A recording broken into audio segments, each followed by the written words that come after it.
সমাগত সুধী ঐকাদশী ব্রতাবলম্বী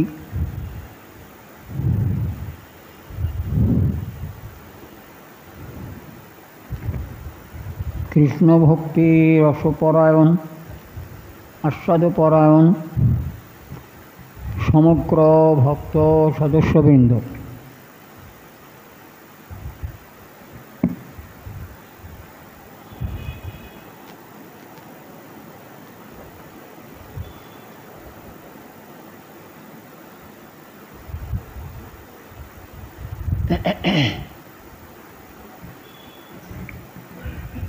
আপনারা অনেকে মনে ভাবছেন হরিবাসরের কীর্তন কোথায় গেল।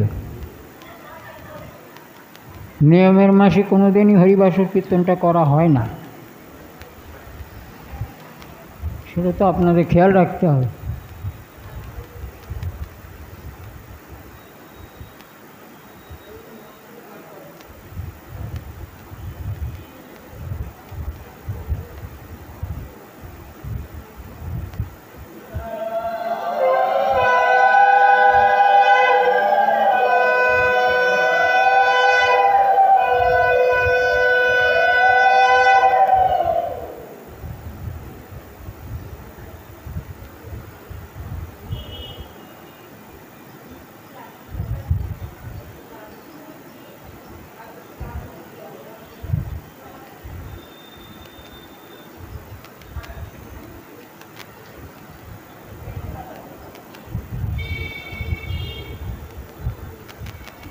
পূর্বদিনে আমরা কোনটা আস্বাদন করেছিলাম আমার ঠিক মনে নেই।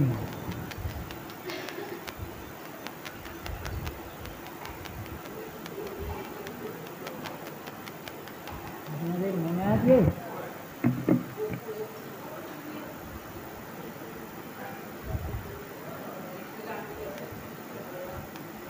কোনো ভাগ্যে কারো যদি সংসার ক্ষয়োন্মুখ হয়,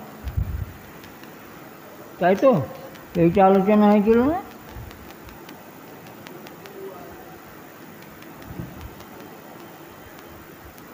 সাধু সঙ্গে তবে কৃষ্ণে রতি উপজায়। তখন কৃষ্ণ সেবা করবার সাধু সঙ্গ লাভ না হলে, না দর্শন করলে, সাধু সঙ্গ সাধুর ব্যবহার আচরণ দর্শন না করলে ওইসব বিষয়েতে স্পৃহাটা জন্মানো যায় না, জন্মায় না। এজন্যে প্রথমত বিশেষ বিশেষ তীর্থ ভ্রমণ করা প্রয়োজন।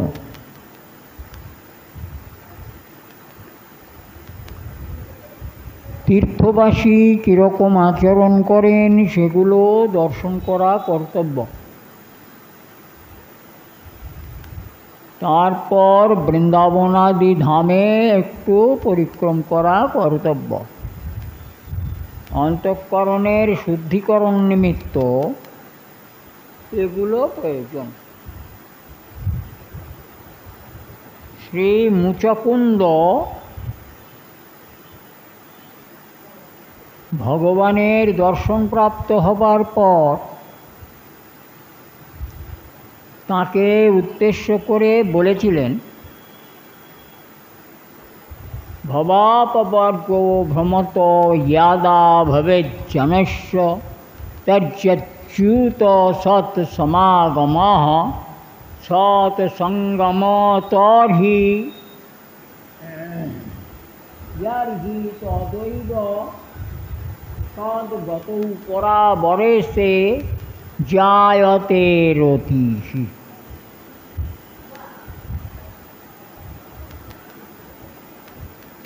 পরাবরেশে তৈ জায়তে রতি।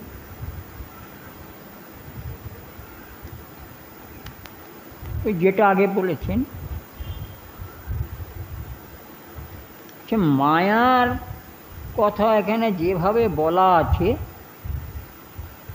কোনো ভাগ্যে কারো যদি সংসার ক্ষয়োন্মুখ হয়, তাহলে এমন একটা ব্যাপার এখানে প্রকাশ হচ্ছে যে মায়া নির্দিষ্ট একটা কাল পর্যন্ত জীবকে আঁকড়ে রেখে দেয়। আমরা যা দেখতে পাচ্ছি কথায়, মায়া একটা নির্দিষ্ট কাল পর্যন্ত জীবকে সংসারে আঁকড়ে রেখে দেয়। তো সেই নির্দিষ্ট কালটা যদি আমরা বলি 84 লক্ষ জন্ম, এই 84 লক্ষ জন্ম মায়া জীবকে এখানে নানা দেহ আদি দান করে এখানে উৎপীড়ন নিপীড়ন ইত্যাদি করে থাকে, মানে তার অনুগত করে রেখে দেয়, কিছুতেই ছাড়তে পারে। তাহলে এমন একটা নির্দিষ্ট কাল আছে যখন মায়া সংসার ক্ষয় উন্মুখ এমনিতে হবে না, মায়া ক্ষয় উন্মুখ হলে তবে সংসার ক্ষয় উন্মুখ হবে।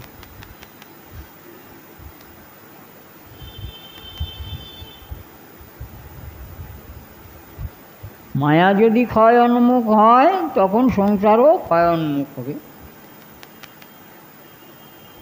তাহলে মায়াকে আমরা দেখতে পাচ্ছি যে তিনি নির্দিষ্ট কাল পর্যন্ত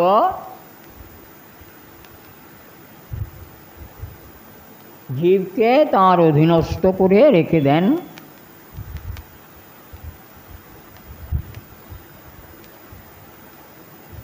তো এমন একটা সময় আসবে যখন সেই শরীরে মায়ার প্রভাব ক্রমান্বয়েতে কমে আসে। ওই জন্যে মুচকুন্দ বললেন ভবাপবর্গ ভ্রমত ইয়াদা ভবেদ জনশ্চ তর্যচ্যুত সৎ সমাগম সৎ সঙ্গম ইয়ার্হি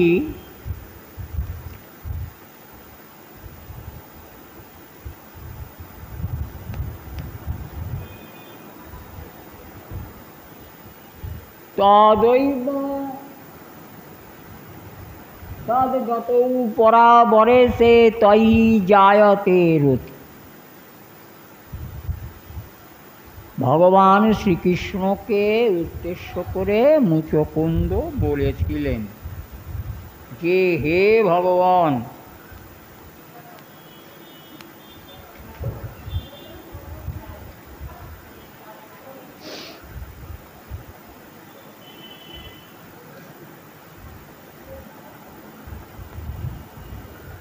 এ অচ্যুত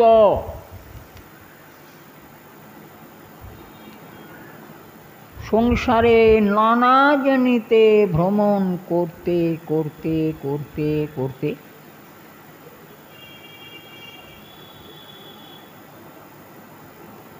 অবশেষে এমন জন্ম আছে যেটা শুদ্ধ জন্ম,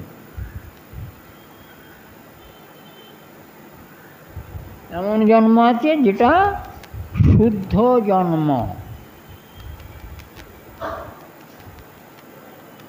সেই শুদ্ধ জন্ম কি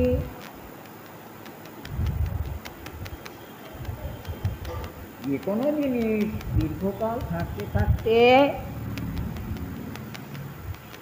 সেগুলো মগ্ন হয়ে আসে, কালে কালে সেটা মগ্ন হয়ে আসে না?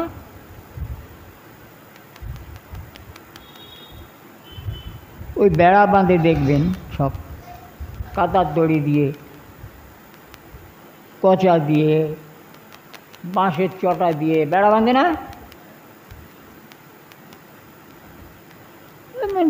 যাদের সেই পাঁচিল তেড়াতে আর সমর্থ নেই তারা এরকম করে বেড়া বাঁধে। তো এই বেড়া বাঁধলে ওই চটাও পচে যায়, মগ্ন হয়ে যায়, দড়িও মগ্ন হয়ে যায়, একদিন বেড়া খুলে যায়। এই মায়ার ক্ষেত্রেও ঘটনাটা কিন্তু ওরকমই।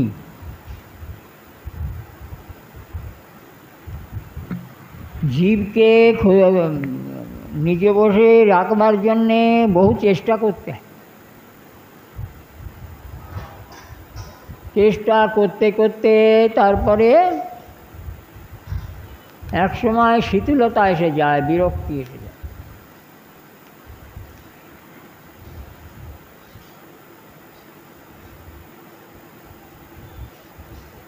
আর যখন শিথিলতা আসে তখন তার সে জীবের সংসার ক্ষয় হবারও সম্ভাবনা, বেড়া ভেঙে পড়বে।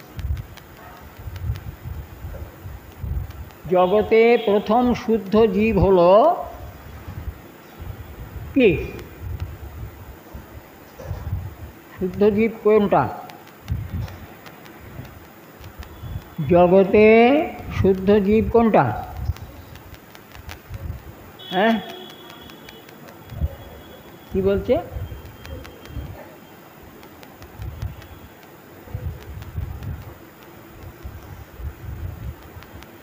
শুদ্ধ প্রথম শুদ্ধ জন্ম হলো গো জন্ম। এই গো জন্ম হলো ভগবানের একটা শুদ্ধ মূর্তি। এই গো জন্ম হবার পর আর কখনো কোনো পশুজনিতে তার জন্ম হবে না, তারপরেই সে মনুষ্য জন্ম লাভ করবে। এই মনুষ্য জন্মই হলো অত্যন্ত দুর্লভ জন্ম। এই মনুষ্য জন্মে জীব প্রয়োজনে ভগবত ভজন করতে পারে।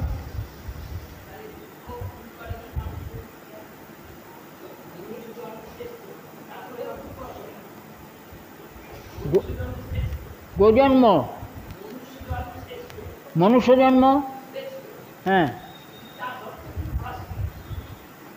মনুষ্য জন্ম 4 লক্ষ জন্ম।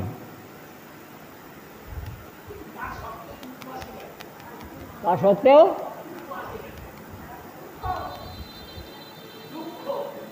সূক্ষ্ম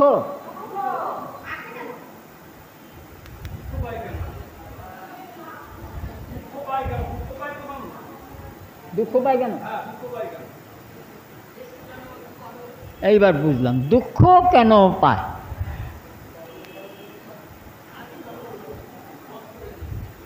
এই মনুষ্য জন্ম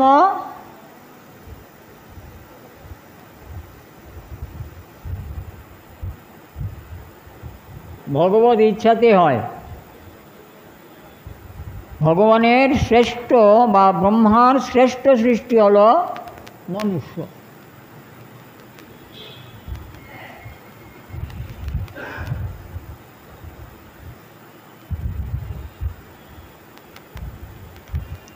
এইবার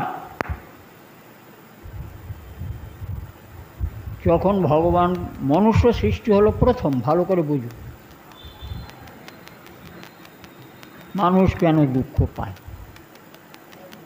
যখন প্রথম মনুষ্য জন্মের সৃষ্টি হলো, এই সব মনুষ্যই একেবারেই শুদ্ধ, একেবারেই শুদ্ধ, যেটা বোধহয় জানা নেই সবার, যার জন্যে বললেন দুঃখ কেন পায়। সেই জীব সকল সৃষ্টি হবার পর থেকে একদম ভগবান উন্মুখী হয়ে ভগবত পরায়ণে ভগবত সেবা করতে লাগে। এবার ভগবত সেবা করলে তো একটাও থাকবে না। সেই আদি সৃষ্টি মনুষ্য সব ভগবত সেবা করে করে কি করবো, জগৎ কি করে থাকবে?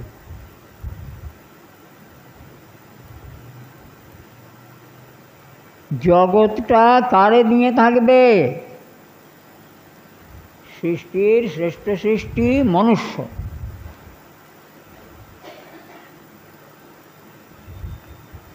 তো এই জগৎটা থাকবে কাকে নিয়ে? তো সব ভজন করে ভগবত পাদ পদ্মে চলে যাচ্ছে, জগৎটা ফাঁকা হয়ে গেল। কি করা যাবে?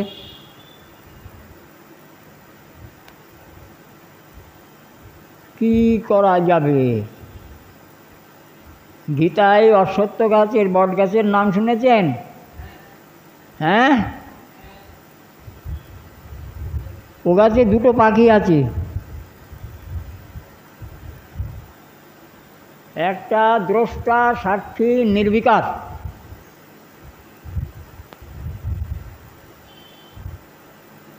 আর একটা ভোগ। ওই পাখিটাই গাছের ফল ভোগ করে, আর একটা পাখি কিচ্ছু করে। আর এটা যদি না বলি, শ্রীমদ্ ভাগবতের কথা বলি, তাহলেই বুঝে নেবেন দুঃখ পাওয়ার কারণটা কী। এত কথা বলা কি সম্ভব হয়?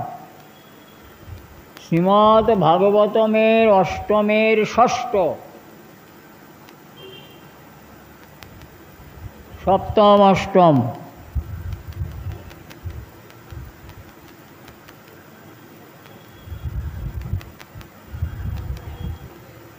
মানস সরোবরে হংস ছিল দুটি, নিরন্তর চোখাচোখি মুখোমুখি সদা ছিল পরম সুখী।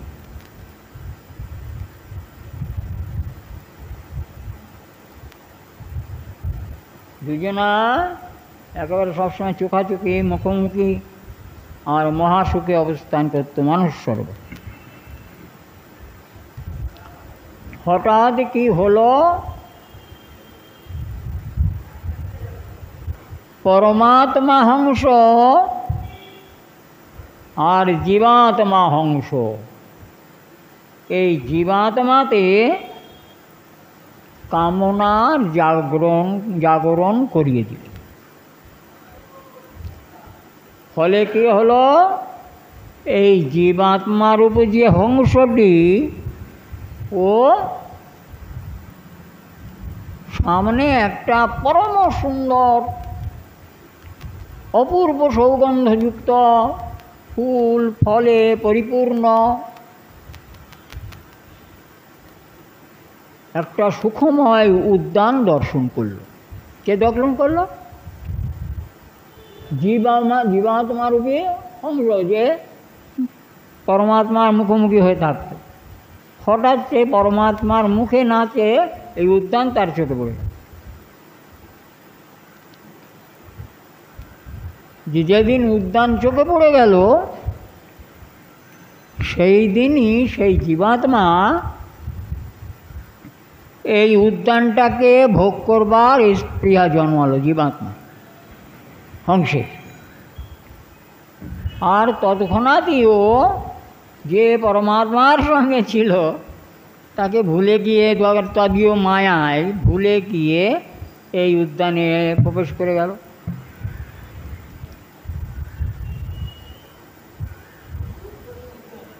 যতক্ষণ জীবাত্মা কি বলে উদ্যানে প্রবেশ করলো, ততক্ষণে সে সব ভুলে গিয়েছে। সে সব ভুলে গেল।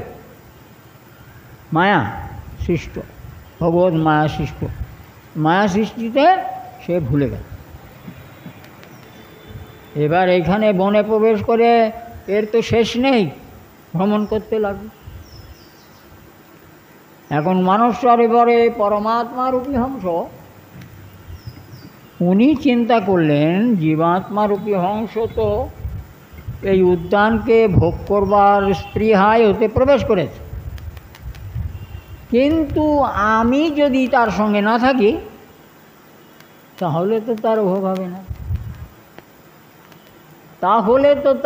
হবে না, তাই ভগবান পরমাত্মারূপী হংসও ওই উদ্যানে প্রবেশ করলেন, কিন্তু তার ভ্রমণে তিনি চিন্ময়, তিনি অপ্রাকৃত রসতত্ত্ব, তো এসব তাকে মোহিত করতে পারে না। এইবার এই অরণ্য সুন্দর সাজানো,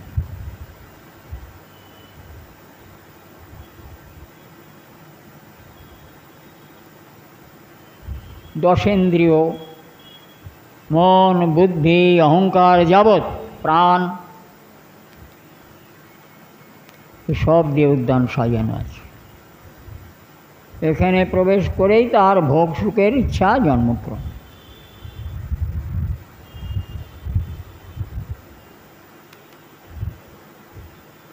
এইবার দেখুন গীতায় বট গাছের ওই ফলগুলো খাচ্ছে।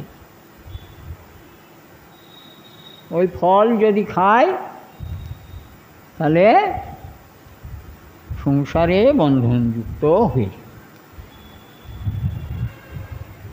সেই জন্যে পরমাত্মা না থাকলে জীবাত্মার ভোগ হবে না, যেহেতু সেহেতু উনি সঙ্গে আছেন। উনি বারণও করেছেন, জীবাত্মা শোনেনি। কালে কালে উদ্যান ভোগ করছে, নানাবিধ অবৈধ এবার কর্ম আদি সাধন করতে আরম্ভ করেছে, যার থেকে দুঃখ উৎপন্ন।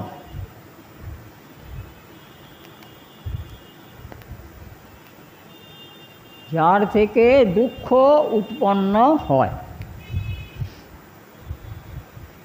এই জীবাত্মা একের পর এক দেহ ধারণ করছে কামনাবশত, আর সেই কামনা সব ভালো নয়, বন্ধনের হেতু। তাই বারবার দেহ ছাড়ছে আর দেহ ধরছে আর দুঃখ মাত্র প্রাপ্ত। এই উদ্যানে অনায়াস প্রাপ্ত বিষয়ই হলো দুঃখ। অনায়াস প্রাপ্ত বিষয়টাই হলো এখানে দুঃখ, কিন্তু আমরা জানি না সুখের নিমিত্ত সাধনা করতে হয়, সুখের নিমিত্ত সাধনা করতে হয়। দুঃখ অনায়াস লভ্যতাই জীব দুঃখময় কর্ম সাধন করতে আরম্ভ করেছে, তার থেকে দুঃখ ভোগ হচ্ছে ক্রমান্বয়ে।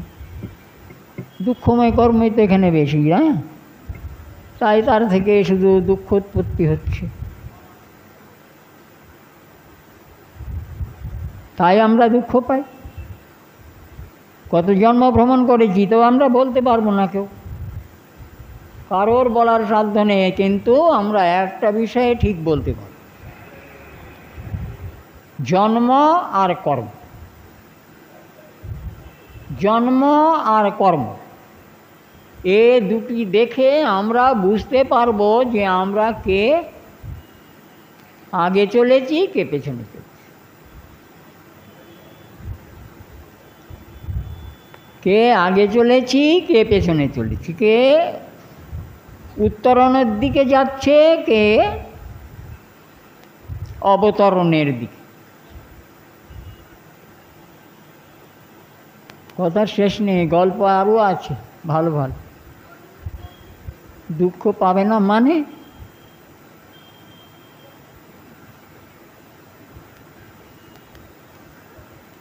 এই আরম্ভ হয়ে গেল। এই মায়াময় উদ্যানে জীব প্রবেশ করে ভুলে গিয়েছে, আর এতে আসক্ত হওয়াতে আরেক পরমাত্মার তো আর ভোগ নেই, জীবাত্মা ভোগ করে। আর জীবাত্মার এই ভোগ হেতু মরছে এখানে।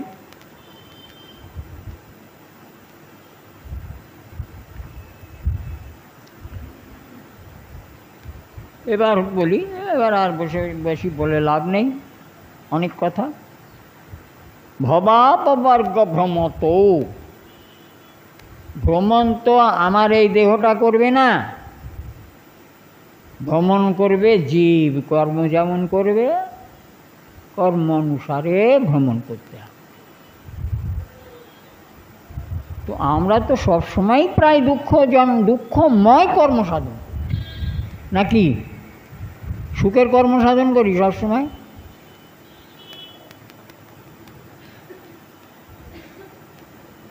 সবাই খুব সুখের কর্মসাধন করেন? আমায় বুঝিয়ে বলুন, সকাল থেকে সন্ধ্যা কোনটা আপনার সুখের কর্ম হয় বলুন। কোনটাতে আপনার কষ্ট নেই বলুন? হ্যাঁ, কোন কালে বউ আমার পরম রূপসী, শীতকালে শীতের কাঁটা, গরম কলে ঘামাচি।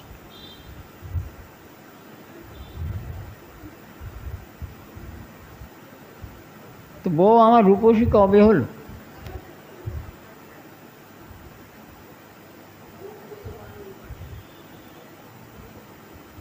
গরম আসছে, এবার বুঝতে পারবেন কোনে কেমন সুখ লাভ হয়।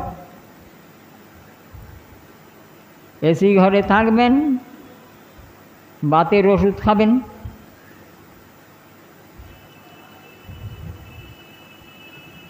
শীতকালে চাদর মুড়ি দেবেন, আর পারা যায় না, শীতটা গেলে বাঁচি,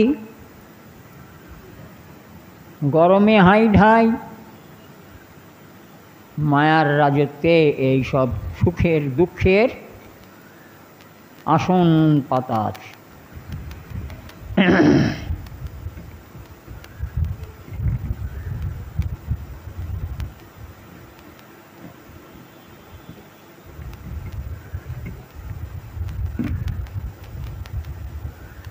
রবি ঠাকুরের তো গান আছে অনেক।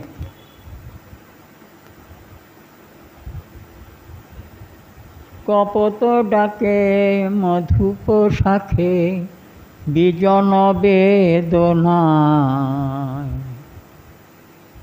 শুনেছেন গানটা?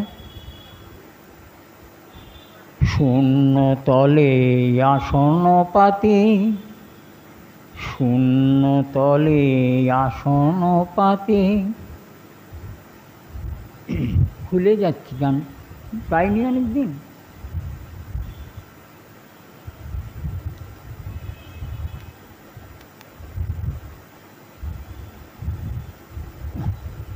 পরশে মৃদু বাই,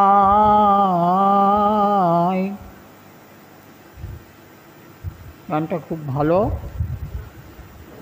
এই যে এখানে বলেছেন, যেটুকু আমার লাগবে, কপত ডাকে মধুপ শাখে বিজন বেদনা। কোনো এক গোপন ব্যথায় মধুপের শাখে একটা গোপন ব্যথা নিয়ে এসে ডেকে চলেছে। তো আমরাও ওই কপতের মতন বিজন ব্যথা নিয়ে নিরন্তর ডেকে চলেছি। এখানে কোথাও সুখ নেই, দুঃখময় সংসার।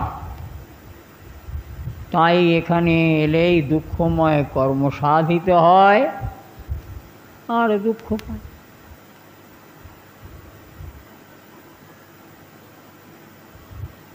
এইভাবে দুঃখ সুখের দোলন দোলায়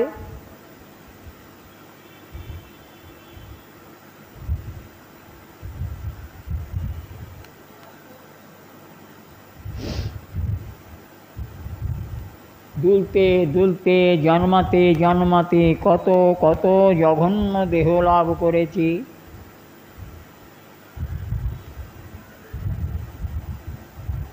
করতে করতে শেষ পর্যন্ত এসে মনুষ্য দেহ প্রাপ্ত হয়েছি।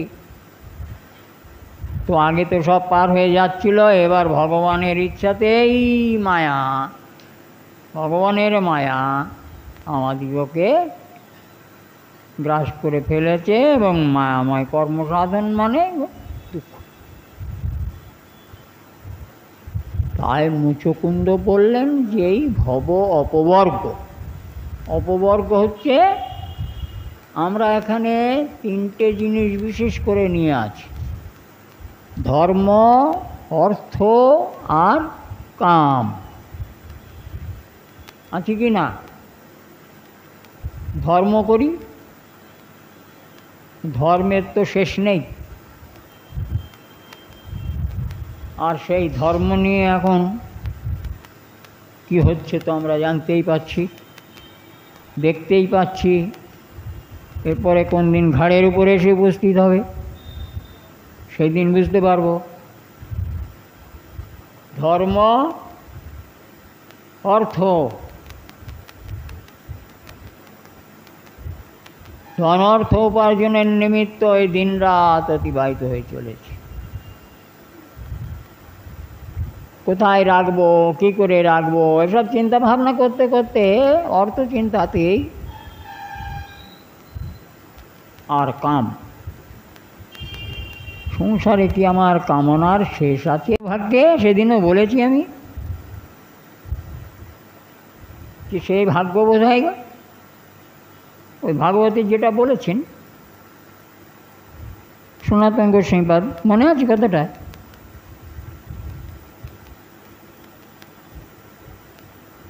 পূর্ব জন্মকৃত সুকৃতি বিনৈব কৃষ্ণ ভক্তি ন যায়। পূর্ব জন্মার্জিত অথবা জন্মকৃত সুকৃতি বিনৈব কৃষ্ণ ভক্তি ন জায়তে।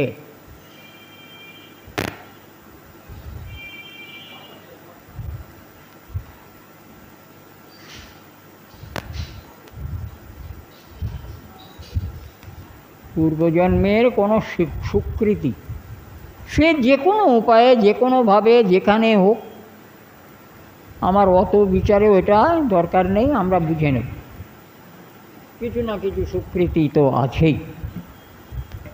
তার থেকে ওই সুকৃতি বলে এরপরে কথা আছে তো।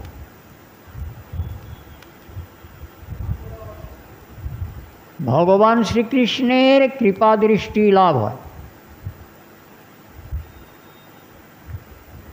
আর কৃপা দৃষ্টি লাভ হবার পর যারা মায়া উত্তীর্ণ, আমি সবার কথা বলতে পারবো না, আমি চিনি না কারে সাধু বলে, কারে মহৎ বলে, কারে বৈষ্ণব বলে, আমি এর কিচ্ছু চিনি না, কিচ্ছু জানি না, তাই ও নিয়ে কথা বলবার অধিকার আমার মতন মানুষের নেই। তবে এইটুকু ওখানে যা বলা আছে তার উপরে নির্ভর করে এটুকু বলা যেতে পারে, সাধু সঙ্গ, এই সাধু শব্দটার মধ্যেই তার পরিচয় আছে, না আছে না? সবাইকে সাধু বলবো কীভাবে? এবার তো সাধুকে তো আপনি চিনতেও পারবেন, কজন আর কটা বেশ দেখবেন, দেখে কাকে সাধু বলবেন, কি করবেন আপনি বুঝতে পারবেন না।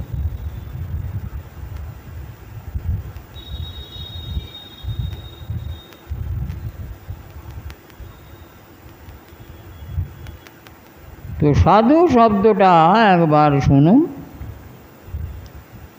আমি খুব ছোট্ট করে বলি। আমি সাধুর ব্যাখ্যা কেন করতে যাব, পারি না কি তাই? সংসারবদ্ধ জীব বলছেন এরা মায়াধীন নয়, সোজা একটা। যে সমস্ত সাধু ভগবত পরায়ণ ওরা মায়াধীন নন, জীবকে কৃপা করবার জন্যে ওই নিত্যলোক না, সাধন লোক থেকে, অপ্রাকৃত লোক থেকে ভগবান শ্রীকৃষ্ণ স্বয়ং এই সাধুগণকে জীবের প্রতি করুণা করবার জন্যে প্রেরণ করে।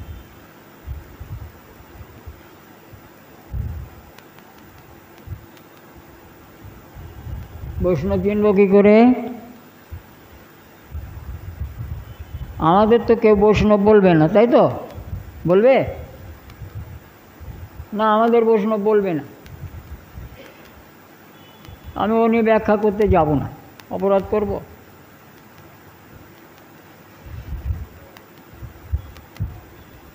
বৈষ্ণব হলেন তারা বিষ্ণু জানাতি ইয়া সাবসে নব। খোঁজ করুন বিষ্ণুকে আপনি জেনেছি কিনা। আমি বিষ্ণুকে জেনেছি কি না, তিনি কেমন দেখতে, তাঁর আচরণ কেমন, তার সঙ্গে কি আচরণ করতে হয় আমাকে, আমি কি উপায়ে তার উপাসনা করব।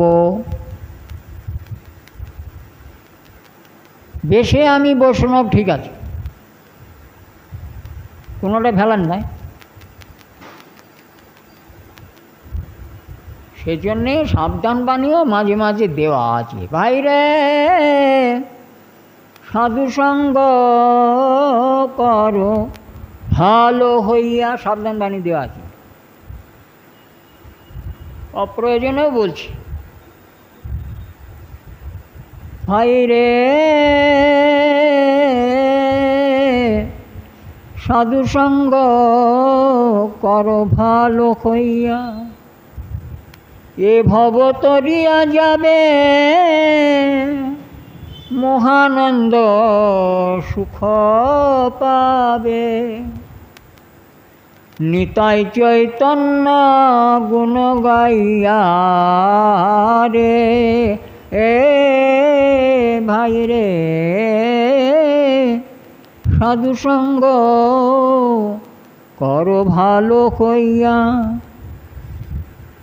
যাদের সঙ্গ থেকে আমার নিতাই চৈতন্যের গুণগানেতে মগ্ন হয়েছি আমি, নিতাই চৈতন্যের গুণগান আমার পরম আদরের সম্পদ হয়েছে,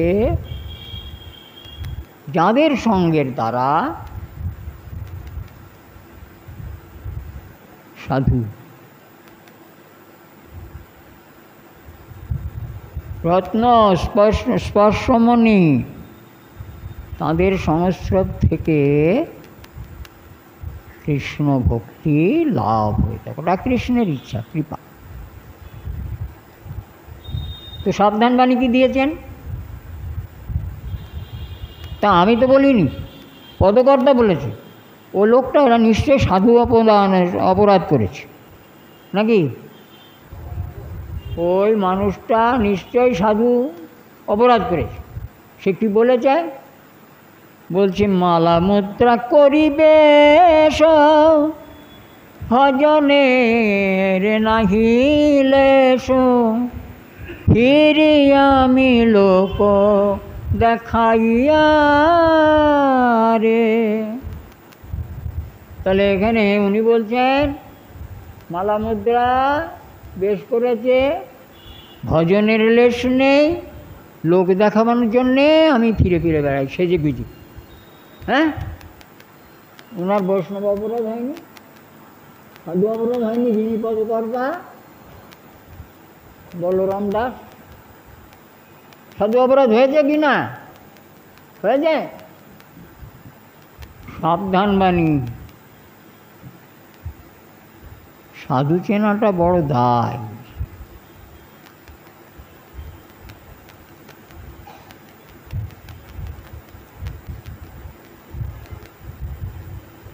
শ্রী বৃন্দাবনের ভাগ্য আমার একদিন একটু ভালো ছিল, কিভাবে সব নষ্ট হয়ে গেল বুঝছেন। কেশিঘাটে কেশি তীর্থের প্রধান পণ্ডিত অনন্ত দাস বাবাজি টাবাজি, 4 শিষ্য ছাত্র, সংস্কৃত পড়ছে, বিরাট পণ্ডিত। ওনার আদিবাসী বাস মেদিনীপুর। উনি মুগ্ধবোধ ব্যাকরণ পড়েননি, আমার ঘরে আছে মুগ্ধবোধ ব্যাকরণ, কিন্তু উনি মুগ্ধবোধ ব্যাকরণে একেবারে জলবৎ তরলং ছিলেন। রাষ্ট্রপতি পুরস্কার প্রাপ্ত কৃষ্ণচরণ দাস, আমি তাকে দেখেছি। তিনি 5-6 দিন আমার সঙ্গে পুরনো মন্দির যখন ছিলাম তখন ওখানে এসে উনি থেকেছেন। তো একজন ভাগবত পাঠ করছেন,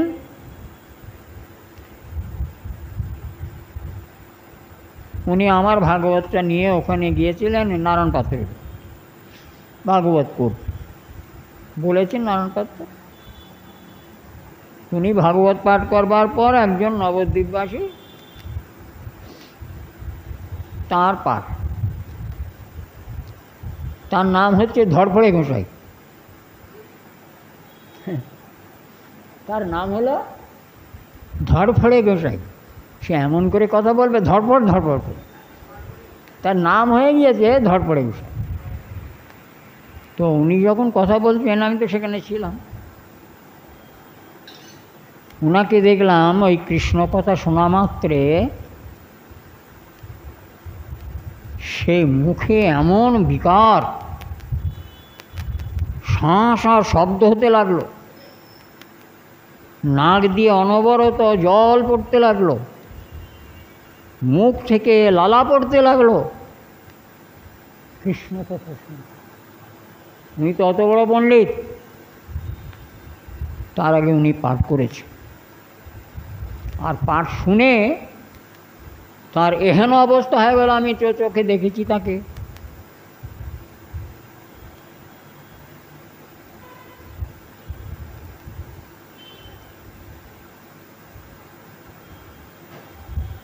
আজকে তিনি নেই, তাহলে আমি তার সঙ্গে কথা বলিয়ে দিতাম। খুব ভালো মানুষ, নিরীহ মানুষ, কি সুন্দর নরম আস্তে আস্তে কথা বলতেন। আমি একদিন ভুল করেই হোক আর গৌরব করেই হোক তাঁর কাছে একটা স্মরণ কথা বলেছিলাম,